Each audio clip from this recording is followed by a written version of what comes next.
Baik, Assalamualaikum warahmatullahi wabarakatuh. Perkenalkan, nama saya Zulkarnain dengan NIM 24173020.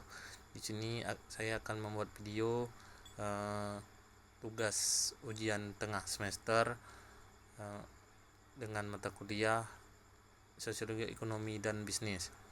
Di sini beberapa pertanyaan yang harus saya jawab. Pertama dengan paradigma ilmu, dengan pertanyaan jelaskan perbedaan kedua cara pandang tersebut dan berikan salah satu contoh kasus nyata di sekitar Anda di mana seseorang bertindak secara rasional, secara sosial meskipun merugi secara ekonomi.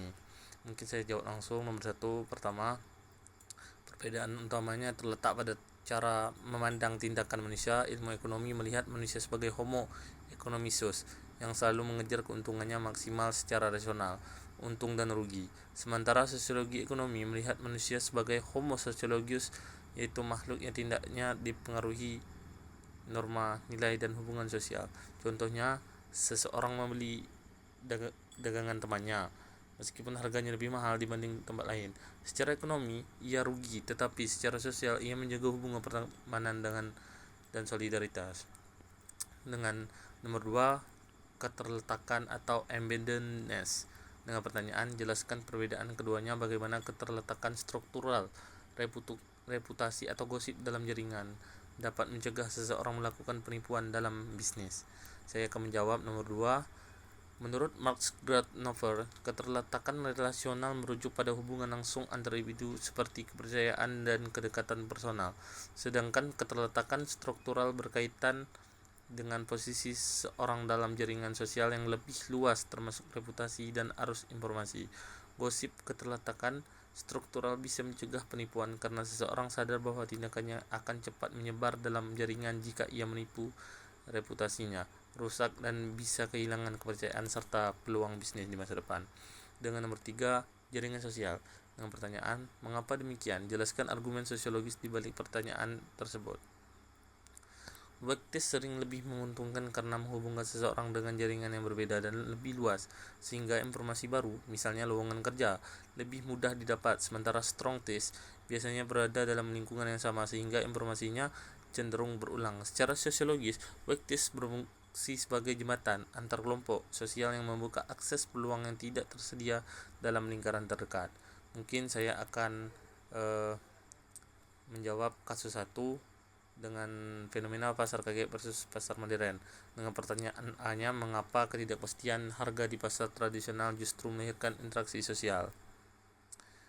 Pertama, fenomena pasar kaget bisa dipahami lewat konsep ekonomi bazar dari Clifford Geertz, di mana pasar bukan sekedar tempat transaksi ekonomi, tetapi arena interaksi sosial yang intens. Ketidakpastian harga justru membuka ruang komunikasi antar penjual dan pembeli, karena harganya tidak ditemukan secara kaku seperti di pasar modern. Proses tawar-menawar menjadi sarana membangun hubungan, saling membaca situasi, bahkan menciptakan keakraban. Interaksi ini perlahan membentuk kepercayaan trust, sehingga pembeli merasa punya langganan dan tidak terlalu khawatir ditipu meskipun tidak ada label harga yang jelas. Dengan pertanyaan B tadi, mengapa orang rela menukar kenyamanan AC atau kebersihan di swalayan dengan aktivitas tawar-menawar yang melelahkan di pasar kaget? Saya akan menjawab kasus 2. Pertama, pembagian peran ekonomi berdasarkan etnis di Pelabuhan KUD Tanjung Pinang lebih tepat dijelaskan melalui perspektif struktural dan konsep midland minoritas daripada faktor genetik. Tidak ada dasar ilmiah yang menunjukkan bahwa etnis tersebut secara bawaan yang memiliki bakat ekonomi tertentu. Yang terjadi justru merupakan hasil proses sejarah panjang, jaringan sosial, dan pola migrasi. Dalam perspektif struktural, posisi ekonomi suatu kelompok berbentuk dari akses terhadap sumber daya, peluang, dan jaringan yang sudah ada sebelumnya. Etnis Tionghoa, misalnya, secara historis sering berperan sebagai perantara perdagangan, midland minorities, sehingga mereka membangun jaringan distribusi modal dan kepercayaan yang kuat di sektor grosir. Jaringan ini bersifat turun-temurun dan tertutup, sehingga lebih mudah bagi anggota kelompok yang sama untuk masuk dan berlahan di sektor tersebut. Sementara itu, etnis Bugis memiliki sejarah panjang sebagai pelaut dan pedagang antar pulau. Konsep ekonomi membantu menjelaskan bagaimana jaringan etnis ini bertahan hingga aktivitas ekonomi cenderung berputar dalam kelompok sendiri, memperkuat solidaritas internal, tetapi sekaligus membatasi mobilitas lintas kelompok. Jadi, bagi peran tersebut adalah hasil konstruksi sosial historis dan jaringan ekonomi, bukan sesuatu yang bersifat genetik dan bawaan. Mungkin itu saja yang bisa saya buat, lebih terkurang mohon maaf. Assalamualaikum warahmatullahi wabarakatuh.